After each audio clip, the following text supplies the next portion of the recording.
Welcome back mga ka-TV. Ang video na tatalakayin natin ngayon ay ang chapter 32 ng Omniscient Reader's Viewpoint, at kung bago ka lang sa channel ko ay huwag mahiyang mag-like, subscribe o follow at i-click ang notification bell para ma-notify ka sa susunod na video. Paalala, ang video na tatalakayin natin ngayon ay maaaring mag-iba mula sa ilalabas na anime.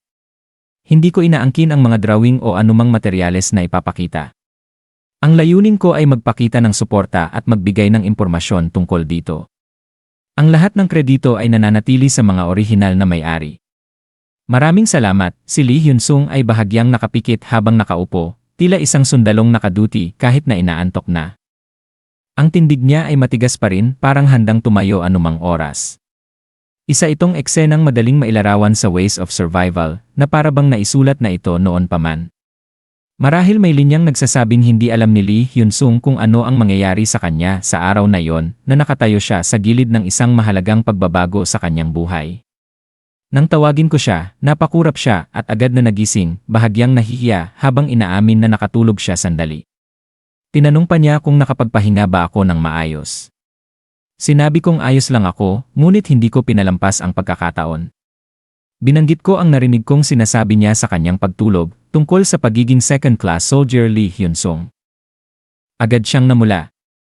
Nabulol siya habang sinusubukang ipaliwanag na isa lang itong trauma mula sa kanyang mga araw bilang sundalo. Nang tanungin ko pa siya, ipinaliwanag niyang kahit opisyal na siya ngayon, dati siyang korporal na inilipat sa ibang unit.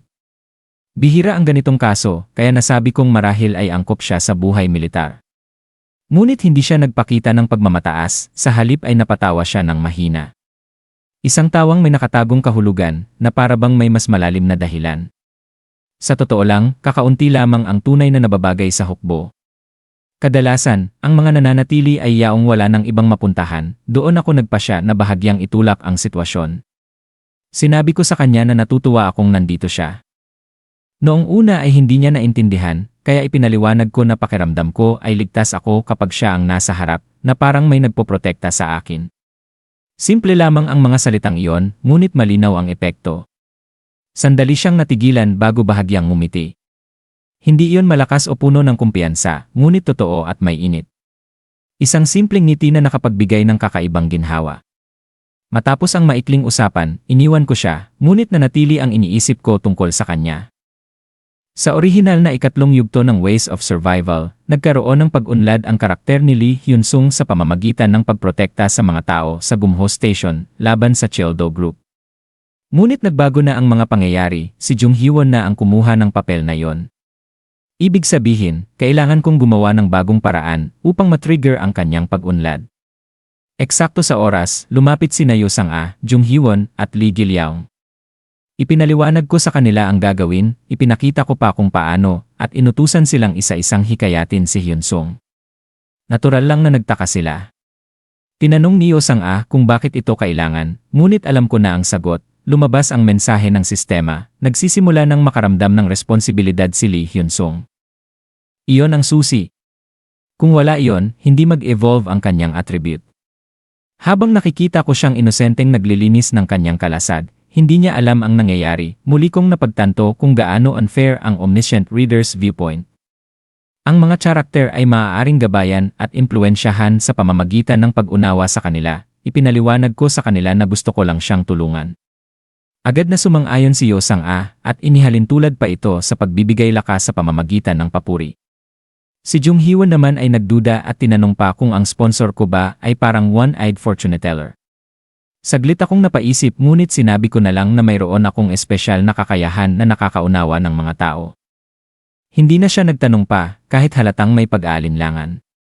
Nang tanungin niya kung ginamit ko na ba ito sa kanya, mabilis kong sinabi na sa mga lalaki ko lang ginagamit ang kakayahang iyon. Hindi man ito ganap na kasinungalingan, hindi rin ito buong katotohanan. Nagsimula na silang kumilos. Isa-isa nilang nilapitan si Lee Hyun-sung at pinuri siya.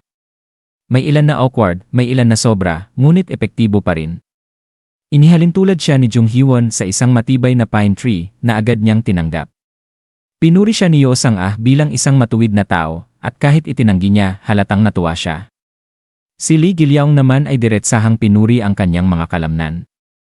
Sa bawat papuri, may kasunod na mensahe mula sa sistema, tumaas ang kanyang kumpiyansa, nadagdagan ang kanyang pagpapahalaga sa sarili, at nagsimulang lumalim ang kanyang pag-isip tungkol sa hustisya. Simple man ang mga papuring iyon, gumana pa rin dahil simple at tapat si Lee Hyun-sung. Makalipas ang ilang ulit ng ganitong interaksyon, lumabas ang mensaheng hinihintay ko, handa na siyang mag-evolve. Maayos ang takbo ng plano. Gayunpaman, nag-alala si Yo Sang-ah at sinabi na parang nabibigatan si Hyun-sung. Tama siya, ngunit ipinaliwanag kong may mga taong lalo pang lumalakas habang dinadala ang mas mabibigat na responsibilidad. Pagkatapos nito, inilipat ko ang aking atensyon. Kinumpirma ko kay Lee Gilyaong na nagawa na niya ang ipinagawa ko, ang pagbabantay sa isang noona sa Biwon, at saka ako umalis mag-isa. Habang paakyat ako, sinalubong ako ng mga miyembro ng Landlord Alliance ng pangungutya at pang-insulto. Tinanong nila kung paano ako nakaligtas ng walang silid at sinubukang akitin akong sumali sa kanila. Hindi ko sila pinansin at nagpatuloy lamang ako habang binibilang ang natitirang green zones. 1, 2, 3. 11 na lamang ang natitira. Sapat na bilang iyon para sa plano ko. Habang nasa escalator ako, biglang may talim na dumikit sa aking leg. Halos wala akong naramdamang babala. Isang skill lamang ang kayang gumawa nito, ghost walk. Si Lee Ji-hye ang may hawak ng espada. Kinuwestiyon niya ang intensyon ko at kung naintindihan ko ba ang kahihinatnan ng pakikipag-alyansa. Nanatili akong kalmado at hiniling na mag-usap kami. Sa huli, pumayag siya at dinala ako sa ticket barrier na binabantayan niya. Doon ko napagtanto ang plano ni Yoo Jong-hyuk, sinusubukan niyang pasukin ang isang hidden dungeon na hindi pa niya dapat kayang tapusin sa puntong ito.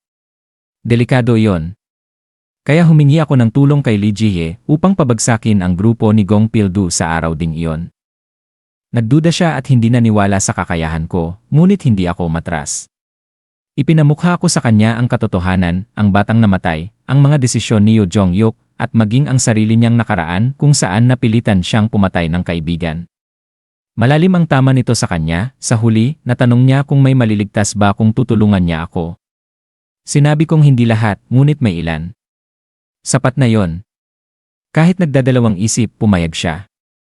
Ipinaliwanag ko ang plano na magsisimula alas 7 ng gabi. Kahit hindi siya kumbinsido, alam kong kikilos siya.